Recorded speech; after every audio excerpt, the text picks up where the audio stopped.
Jen, Dr. Wayne, and Chris Tuttle on. Oh, hey, I'm just gonna zip it. We're live, Austin. Dude, Corey, we appreciate you trimming your beard a little bit, putting on a shirt that fits. Really, I mean, just because you bought this company, you have elevated your game to look like you're not a homeless person. We appreciate that. So. I mean, I wanted to go like just north of homeless, like just like there's homeless. You know what's interesting?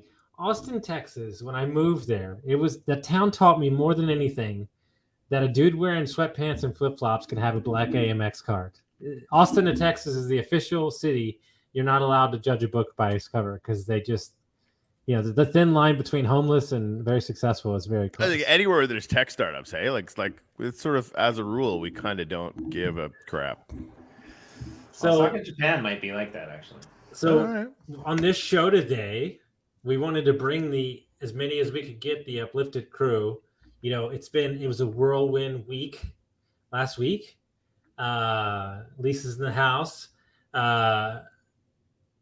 Dude, I feel like you had like 40 days and 5 days last week with the amount of things that happened. So is there anything that you can share with us that some cool stuff? Yeah, so I'm excited. We got Jen, Dr. Wayne, and Chris Tuttle here on audio. Yeah, last week was sort of our first full week as the sort of DAO or pre-DAO, right? Like we own this shit now. What's going to happen? Mm-hmm. So we wanted to get out of the gates with a bang.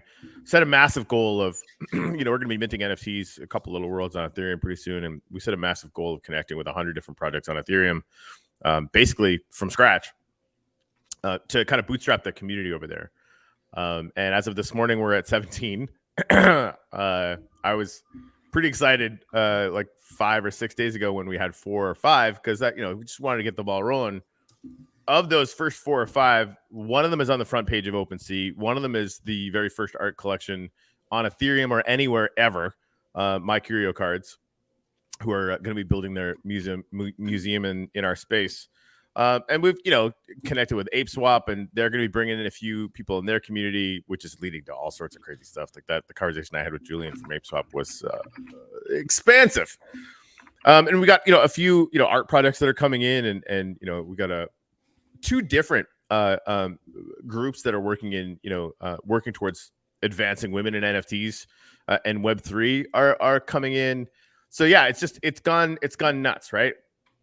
Jimmy and I have been kind of harkening back to the really early days where we kind of did this on wax, right? Like before our first sale, we went out and kind of showed what we were doing to 50 different projects, and they all got a little bit of land, and that just created a huge amount of energy, and getting us back to that point with a whole new blockchain. And everybody knows, like, not only are we going to Ethereum, but we're going to be voting on which of a bunch of different blockchains to go through the course of the year. So like going from 9 days ago, say, where we had just finished the deal, and I'm like a little trepidatious and like a little bit worried about what we were gonna do, and it all just kind of sinking in. It's gonna be really hard, and I've said this on air a couple of times, but Chris Tuttle basically gave me a little come to Jesus moment. Said, like, basically, fucking buck up, little camper. She was much nicer about it than that. But it really, like, we're going to do it. We're either going to fail or we're not, right? And so, like, what's it going to look like when we utterly smashed this thing and sold out our first sale after becoming a DAO? Because, like, what could be a better story than that? And we already had the plan. I just needed to go out and start executing at scale. And so that happened. Oh, I missed NFT the movie, too. Whatever. They're kind of a big deal. So, yeah, like that first week, out of the gates like crazy. And a good third of those projects are bringing in other projects. And so, it's going to be a lot of work to get them on their plots, get them building, get like a little, billboard up for them, whatever. But it's all shit we know how to do. And so, yeah, there's a little bit of energy. I actually just interviewed Dan. Sorry, I'll shut up for a second here. I just interviewed Dan from Immersis, which is another metaverse project, a friend of ours on Wax. And apparently, his community is chiming in. It's like, what is going on over at Uplift, and how do we get some of that crack? I'm paraphrasing, but yeah, there's a vibe for what we're doing. Something comes to mind with me. Maybe there's not bad companies. Maybe there's bad leaders. Maybe there's not bad employees. There's bad owners of companies, right? And not to stoke the fires, but it's amazing. Hardcore no comment. It's amazing how much can get done when you're allowed to actually be yourself and do work. Man, I'll comment on that. And this has nothing to even do with the uplift, right? Like this has something to do with other things, right? There's a lot of employees out there that are stifled that don't have the chance to work to their maximum capacity. And one of the things that we've realized coming into this week is that everyone's operating at maximum capacity, right? Like people are operating at maximum capacity. People are doing what they do best. And people are assisting other people to do what they do best and taking the reins when they can to like progress this all the way like to, you know, future inevitable success. Now I'll be quiet. No, I love Dr. it. Wayne, do you want to maybe maybe say if that? anybody else wants, private you know, chat? I just think it's amazing when people are inspired to be themselves. That's what I think is very important. Right.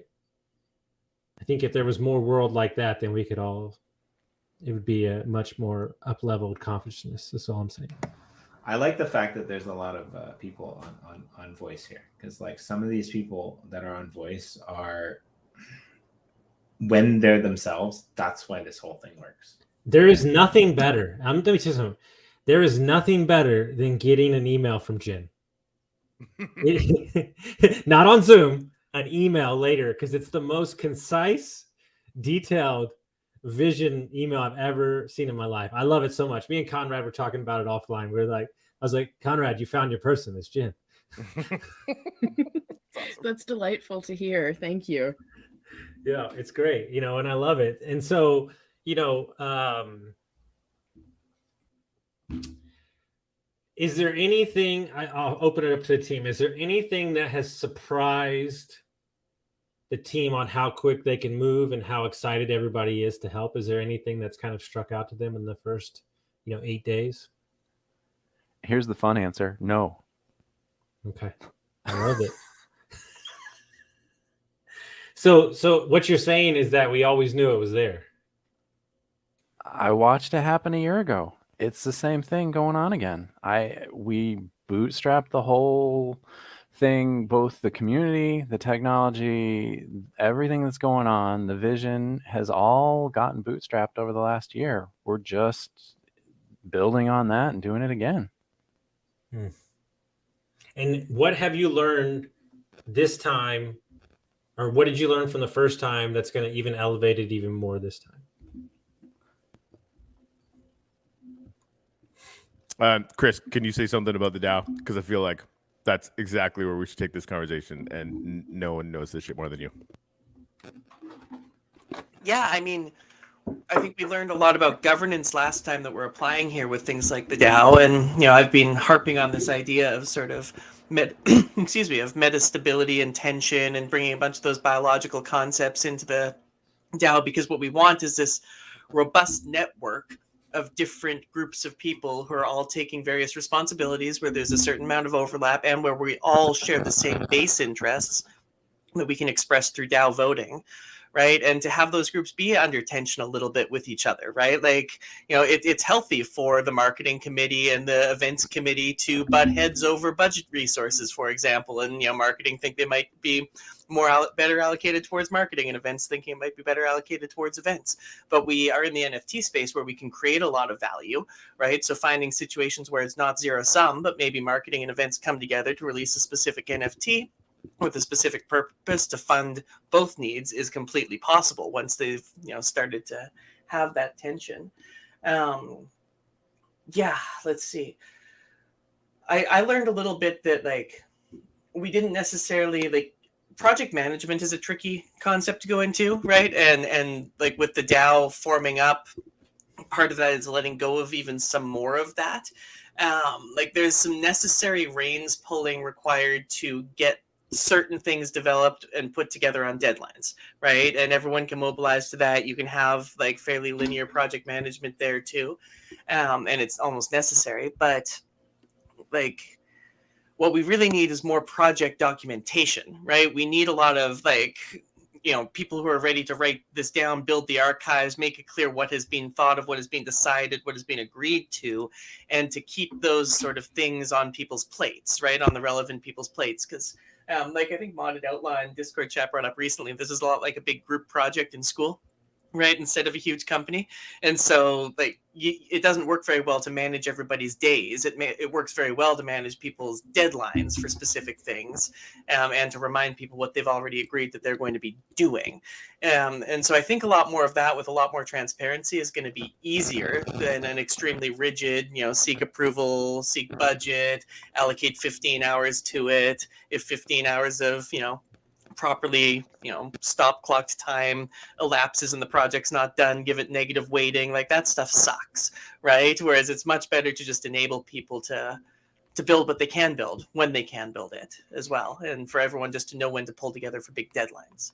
Yeah, so I think like what you just outlined in detail, like the thing that's different about how this scrappy team bootstrapped things a year ago and where we're at now is that with you kind of shepherding us in this direction, we're leveraging the entire community's power with the DAO and giving them part ownership, right?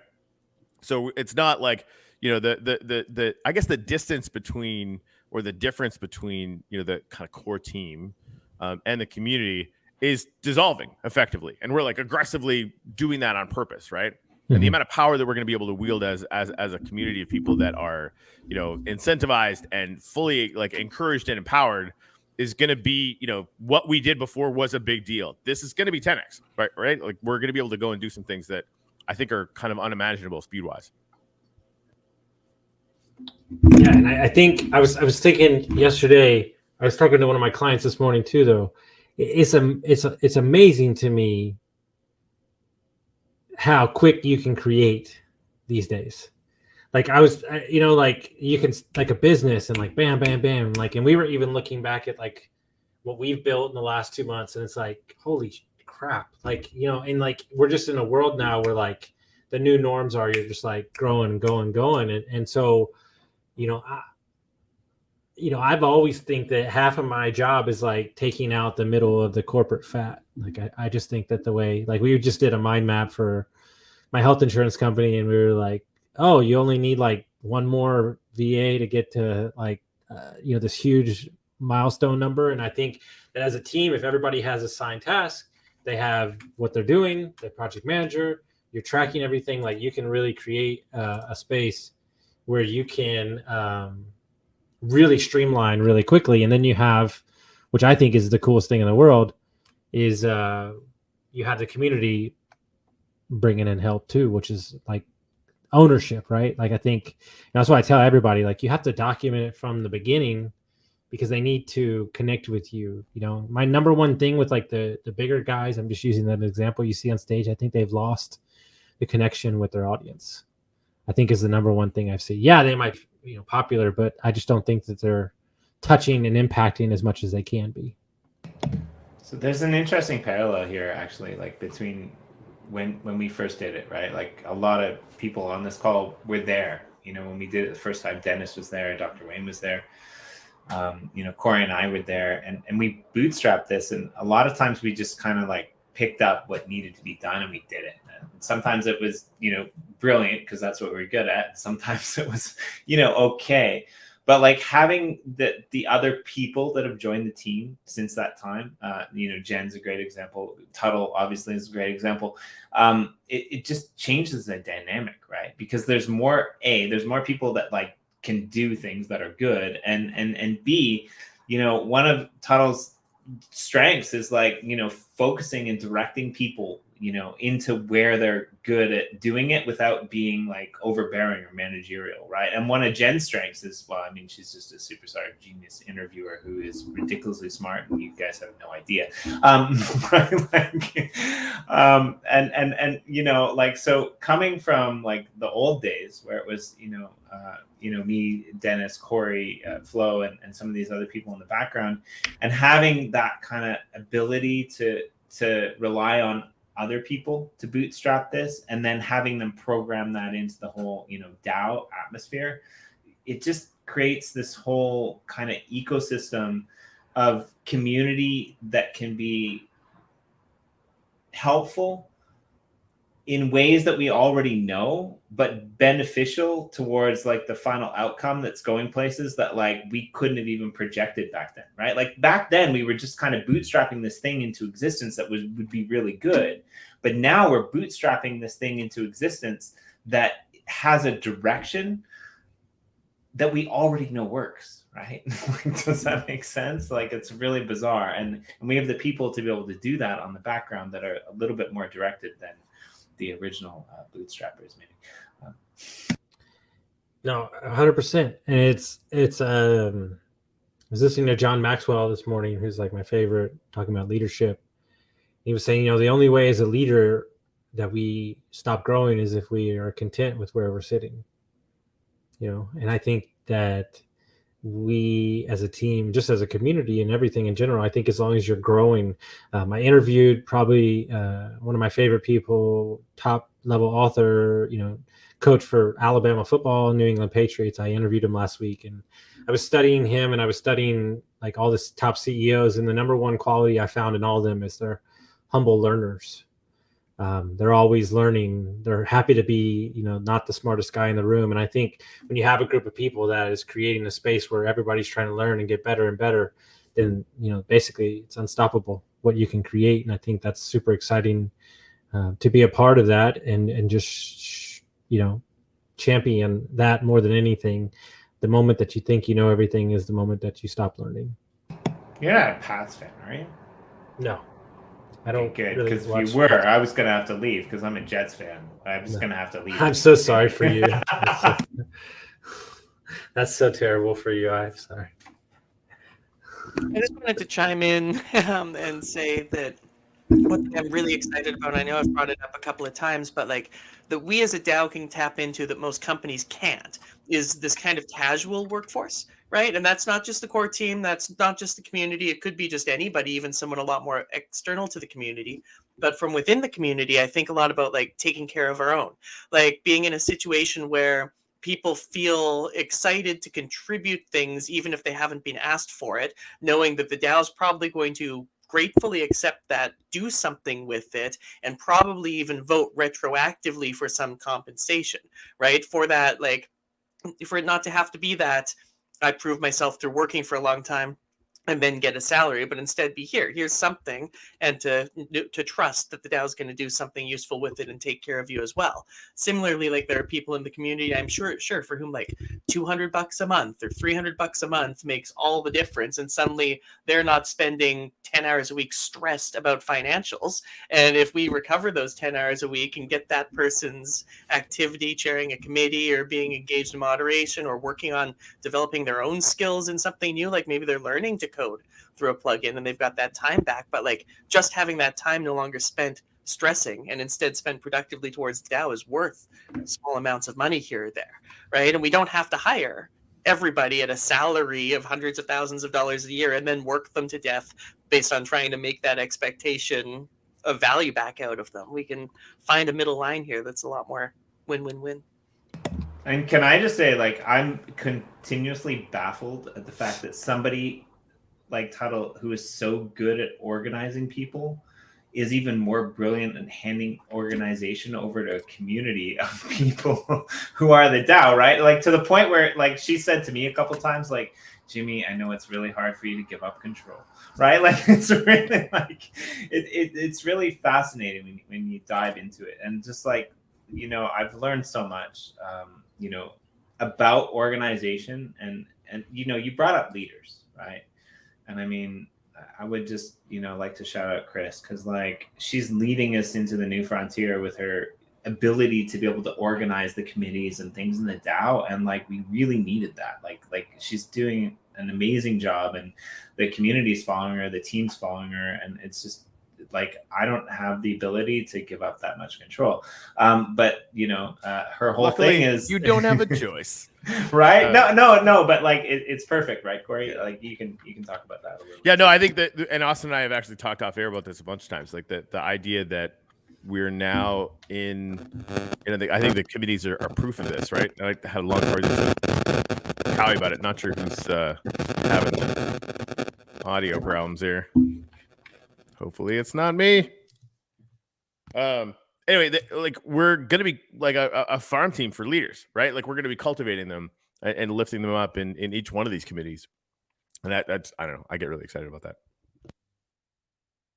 Absolutely. Yeah, I keep seeing this metaphor of like all of us pushing sticks into the middle and trying to raise them up into like a little stick house, and how like it's taking a lot of work to push all this together, but as soon as it's raised up and as soon as that's done, there's a state change, and what we're doing after that is going to be so different from what we're doing before that, and like that is just exciting to me. Yeah, and giving up that kind of power and control, like Corey keeps mentioning or reminding me, like the only thing that's truly important is that the servers stay on and that there's a budget for the servers to stay on for a long, long time so that we can always regroup and handle things. And that the people who are in need of resources from the DAO in order to stay with the DAO get those resources, right? Because we don't want to lose people because they have to go find a job elsewhere and then suddenly they're no longer able to be a part of this. As long as those two things are fulfilled, you know, we've got room to fail sometimes. We've got room to spend some budget on something that doesn't wind up working necessarily as we go. We've got room to compensate people for things they did that wasn't necessarily in the budget. And we don't have to say, look, the budget was tight, so yeah, sure, we'll implement your plugin, but we can't pay you. You know, we'll have options for that as we go.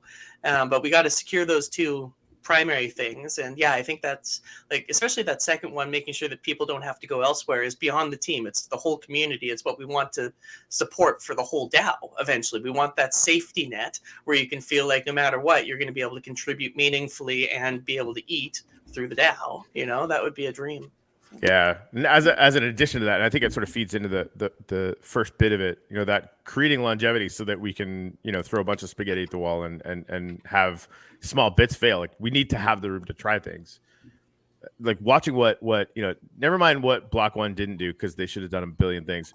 But you know, if you get into this industry, and manage to bring in some crypto and sit on that crypto for more than 4 years, your runway effectively becomes infinite.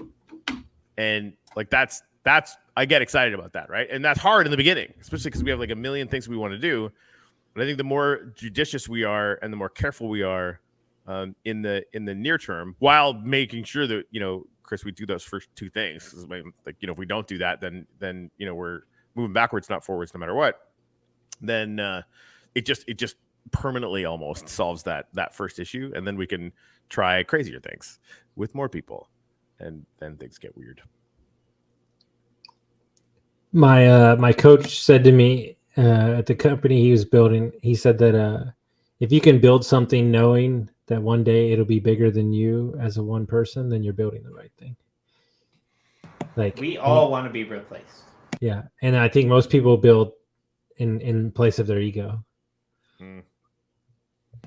I mean, there's an interesting parallel here, and I'm not even sure if I should bring it up, but like the blockchain and crypto community went through a hardship last week with the whole Terra blockchain. And one of the problems, actually, which was stated as one of the problems, was the fact that like the whole procedure of people figuring out what to do takes too long, right? So you have to find that balance between what is necessary to maintain control, like keeping the servers on, for example, and what is necessary to feel like the community is involved.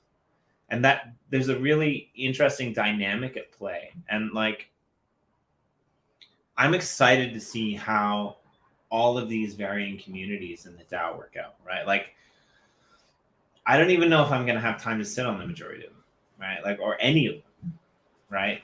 And so it's going to be really interesting to see what happens when you turn a community project that is a bunch of people in a community running around in a metaverse promoting what they do to another community over to the community. And all you have to worry about is the back end stuff. I mean, I'm lucky enough that, you know, I get to write and I get to do this, you know, up front, you know, speaking on the YouTube and stuff like that. So I'm kind of excited to see what transpires, but really, when you turn it over to DAO, core team is essentially going to be looking after what happens on the back end, which isn't always necessarily the most interesting thing that's going on in the whole project, right? Which is going to be really quite fascinating to see that transition from my personal perspective anyway. So we're gonna take the episode for a turn here. We're gonna exit stage left. Jen, what is something about you that most people don't know about? That's kind of a tough one. And you don't have to answer right away if you need some time to think about it. Corey, Just take a bit, send him an email later, and he's going to be raving about that for months. Corey, what's something about you that most people wouldn't know? I think everyone kind of knows everything now. No. Okay, here's what I want to know. All right. Did you go to college or no? University, same. Okay, same. When you were headed out to go see the ladies, right? What were you wearing? Well, I want to picture this. Like, was it like jet black jacket? Did you have the cigarettes? No, dude. If you look, my Minecraft avatar is probably about as close as it gets. Winter or not, I'd probably have khaki shorts, sandals, and a NASA t-shirt on. Yeah, dude. I've been more or less the same. And like ladies is super generous. Corey, did you want to address Lawrence Blake's So question? what? Sorry, just getting out here. So yeah, I'm heartened to hear that these thoughts are being had. What if a mob rules happens, or the oligarch rules? So it's basically oligarch or whatever. So basically, like this is the dynamic tension that we're talking about, right? I mean, like as far as like, I'm not sure if oligarch, if you mean oligarch. But I mean, like, we're not a democracy; we're a company, right? Like, like people bring in kind of oligarchy or like kind of rule by the rich or whatever, right? Absolutely, categorically, this is the DAO token is how you vote, right? So you could buy that. So that's a thing that exists. Yeah, Sue. Sorry, sister. Yeah, I'm just turning over a new leaf. And this is actually from my wife's parents. It's like, hey, we think you should like wear a shirt. I'm like, oh, thanks. They're not wrong. Super comfy. I like it. So yeah, I mean, there's always going to be part of that, and I think the way that we're navigating specifically that part of that is anybody can get into a committee with, I think, even basically a DAO token, right? That might even get donated or whatever. So coming with nothing, you're going to be able to have a voice and you're going to be able to have power in where we take this community. Which in an oligarchy, they just tell you to go fuck themselves, right? So like we're trying to make that a thing that can happen. Now, when it comes to mob rule, we're setting it up from the initial boundary where that's not possible, right? Because we realize that no matter what, the team and I are going to need to be able to shepherd things forward so that we don't get into a situation where the community says, hey, we would like for you to vote on giving all of us 1,000 pieces of land, right? Like obviously that's not super interesting or whatever. So we've set it up so that we have control ultimately, but we're obviously like anytime we're not voting with the community, this is gonna be a huge deal. We're gonna need to justify that and be really transparent about why, right? So I think the community's 25% is still going to give them a massive voice, and will be setting the stage so that we're acting in concert and with consensus as much as humanly possible. And where we don't, we're gonna have to be super clear about why we did it, because again, we're not always necessarily going to agree, but our goal is to educate and create that consensus within the community, so we're always moving in the same direction. Like that's kind of the whole point of all this, right? So hopefully that answers that question. A project built on community that usurps the community is finished. Yeah, I mean we've seen it. That's the thing, right? Like Right. these things have happened, and people have genuine concerns about somebody coming in and buying, controlling amount of tokens and being able to do that. I mean, like, good luck. Because like my tokens, the vast majority of my tokens aren't for sale, and I think that's gonna be the same thing with the team. That said, you're also locking a portion of your tokens up to make sure that they're not for sale as well, right? Yeah. Well, thanks, and I George. personally can't wait until we have people screaming for Corey to sell tokens, where they're like, come on, the price is high, just dump to the pool for a little bit. We really want to buy some tokens. We really want more governance. Like, I can't wait till that's the context of this discussion, Yeah. right? Is not like, why does one person have so much control, but how can I get more? Right. You know? And Right. And that's gonna be super interesting. So we've talked about, and Lawrence, thank you very much for that question and your comment. I mean, we are spending a lot of time thinking about this. And luckily, like, all the smarter people than me on the team are spending even more time thinking about it than I am. So that's working out pretty well.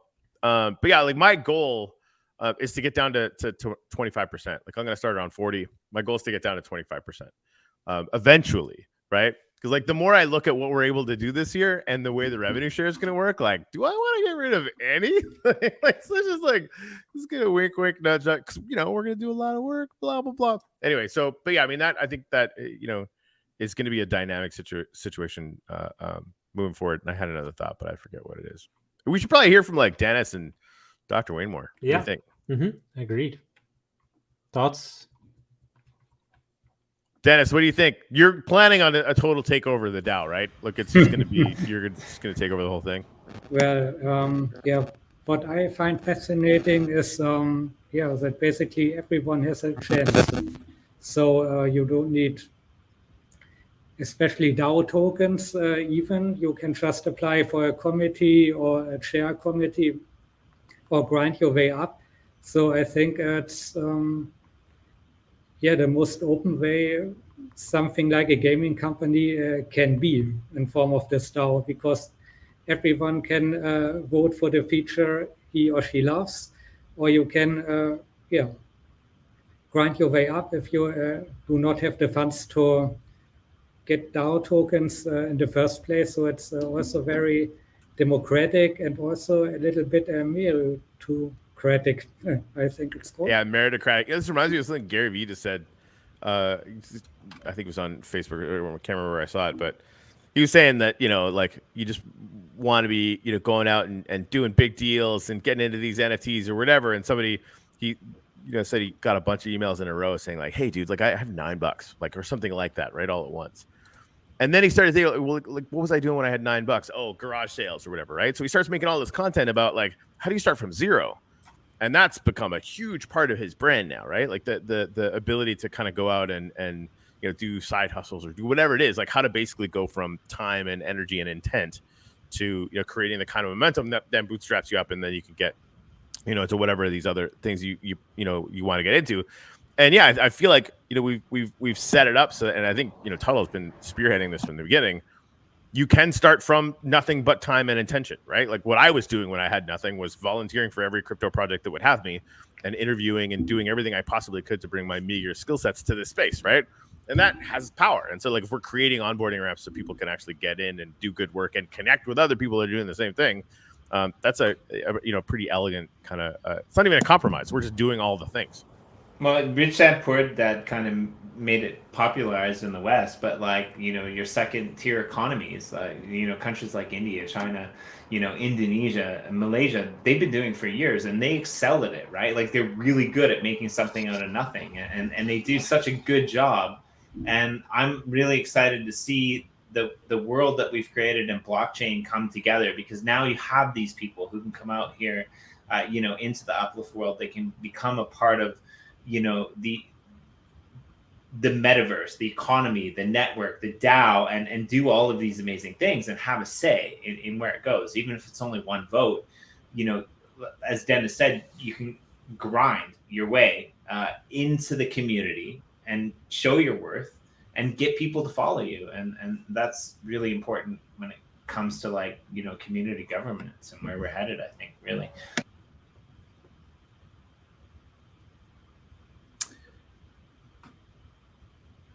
%90 of where I'm at is because I put work in without expectations of something in return. 90% of how I've got on podcasts, business I shouldn't be in. So if you're anybody out there that's listening and you're just getting started or you're new to the space, like, just go in and help and support and work hard and add value. And you have no idea. I heard a story the other day. The guy that runs one of the biggest guys in real estate, they run like almost $1 billion fund. The guy that's the CEO started as a free volunteer at an event. So like, you never know who you're working with or who you're helping out. So it's literally just getting in there and being a value-driven person, and you have no idea what could happen to you. I think everyone in this room actually probably started out in crypto by doing shit for free for projects they loved, actually. Yeah. It's a very powerful tool that is very overlooked when we become a society of fast transaction things. And what I'm building is going to take longer, but the foundational work is there over time. And so being a value-driven person, and being just from an outsider point of view, being somebody that's very new to this space, having a team embrace you, having groups of people embrace you and help you out and show you what's what is super exciting. And I think that it's been an interesting couple of weeks in the crypto space for sure, but I think the people that are in it for the right reasons will come back stronger, and it'll grow. These are the times that they talk about 5-10 years from now, for sure. The people still building.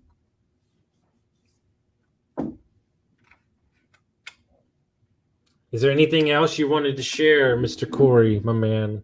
Anything you wanted to share with the community before we get out of here? I want your questions to the rest of the people who are on this call, Austin. Like, those were some pretty good leading questions. I want to know your question to Dr. Wayne, your question to Tuttle, your question to the you got the gen already, but like, your question to Dennis, and like, we don't need questions from me, but yeah, get to the questions, mate. Dr. Wayne, what's something that people don't know about you? I've been thinking about that. I think that no one here knows that while I was working on my dissertation, I actually got fired by my advisor. Because I was doing too many other things is really what it came down to.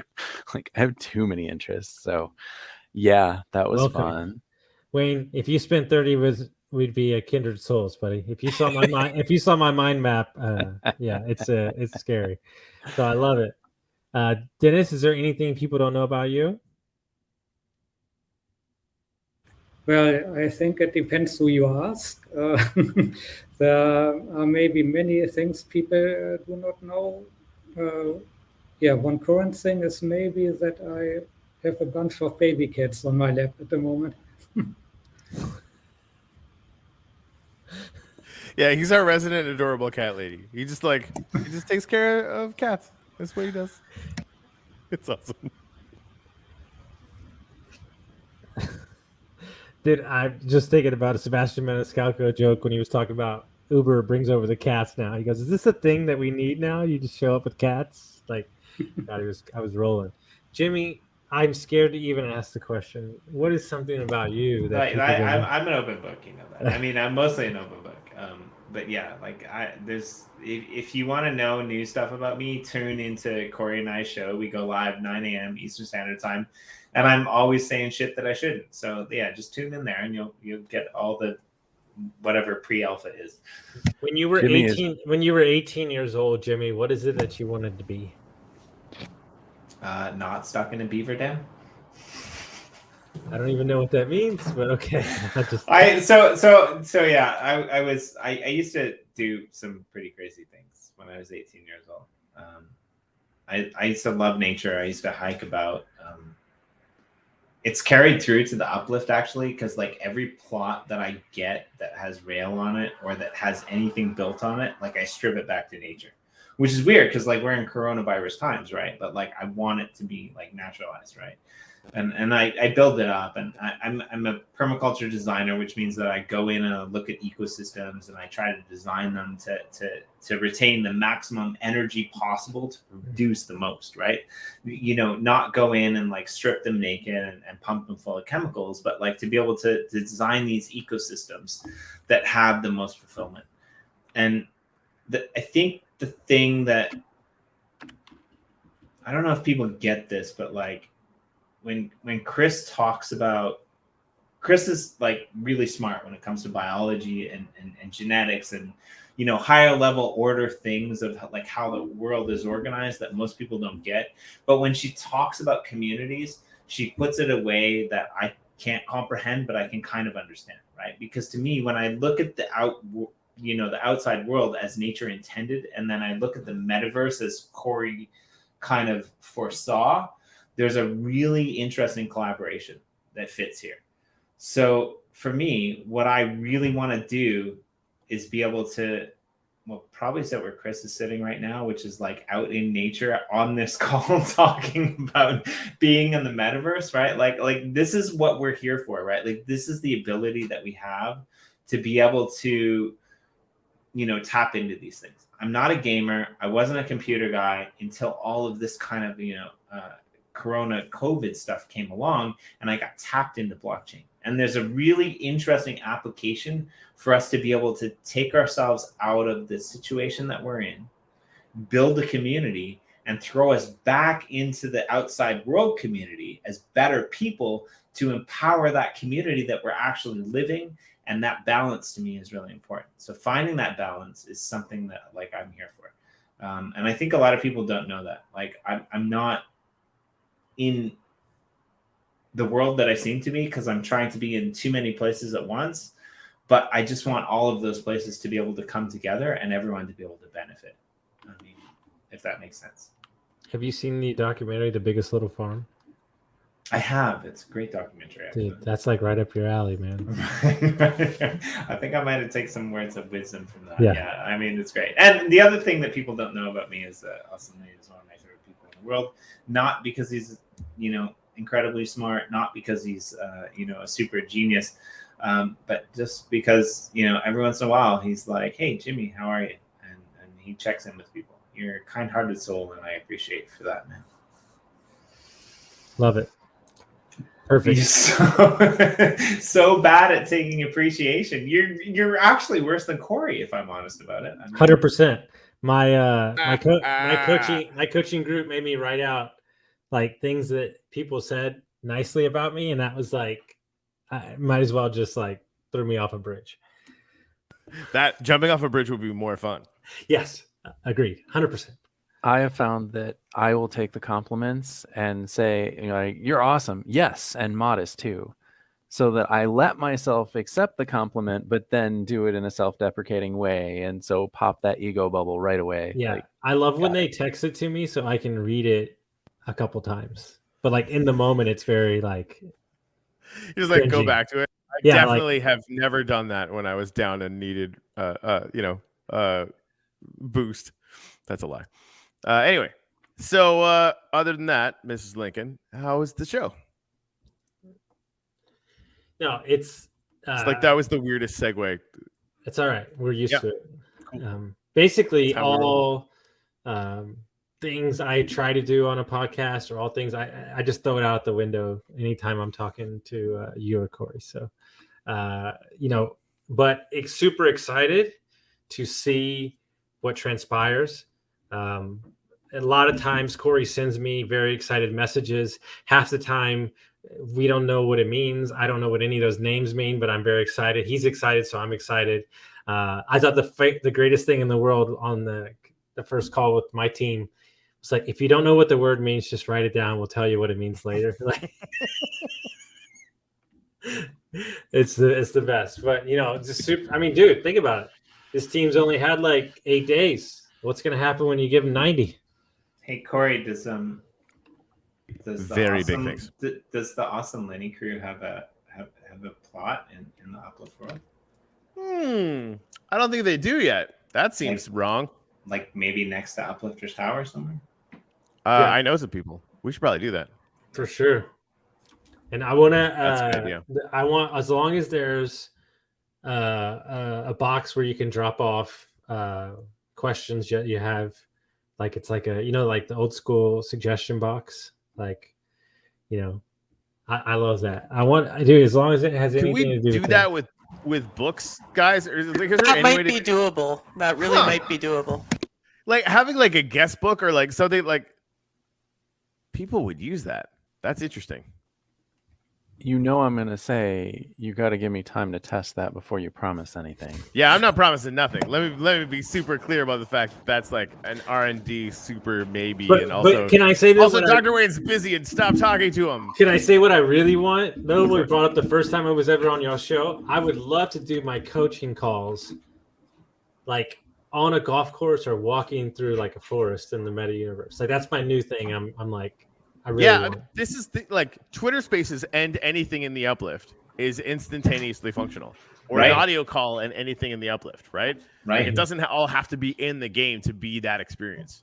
Because So we like can do that tomorrow. it's So interesting. like, can Yeah, I like? go ahead. Dude, I'm sorry. I'm totally. I don't know. I kind of, if I have it, I want to hijack your show. But like Luminia, that Nailed it. Luminia plot is like the perfect place for people to go and just wander around. It's this build that's built like kind of in this like very bizarre kind of Buddhist. I say Buddhist because I'm from Japan, but it might not be Buddhist. But for me, it's like this Buddhist communal kind of retreat kind of thing. And it's just like absolutely beautiful. And you could just go and hang out there on that plot, like Corey said, in Twitter Spaces, and people can wander around, and there's like gardens and stages and waterfalls and mountains and these really eclectic places. And like, I'll find you the thing. I don't think we uploaded the video actually, but I'll send you the video. Awesome. Like you'll totally love it. And just doing like Twitter Spaces, meet here at this location, and counseling your clients as they walk around and ponder, this kind of retreat walk would be amazing actually. And adjacent to that, we do have in the white paper as a potential future feature is proximity audio. So people could be in game listening to the podcast. Yeah. Just give me a couple months and we're about to go full ham. But like what Corey said, even without proximity audio, what we've been plugging into recently is our weekly, happy hours where like people get on Twitter Spaces, which already exists, which is already there, and they jump into a plot in the metaverse, right? Like, so, I mean, you don't have to wait for that. You can just plug it in right now, right? Yeah, a year ago we were doing lives and I would just go wander the wilderness while everything else is going on. And occasionally that was all the video you saw was me wandering, boating off into the edges of the atmosphere. And literally why the old world map is almost unusable now, because our dear man Dr. Wayne would take his boat like thousands of kilometers, out there. I don't know if it was thousands, but it was a lot. 25K. Okay, Yeah. it was okay. Cool. Love it. So much good stuff. No more ideas because we got to focus. So, we'll leave those. I can't thank you all enough, everybody. Have a great week. Thanks for everybody listening, and we'll see you around the corner.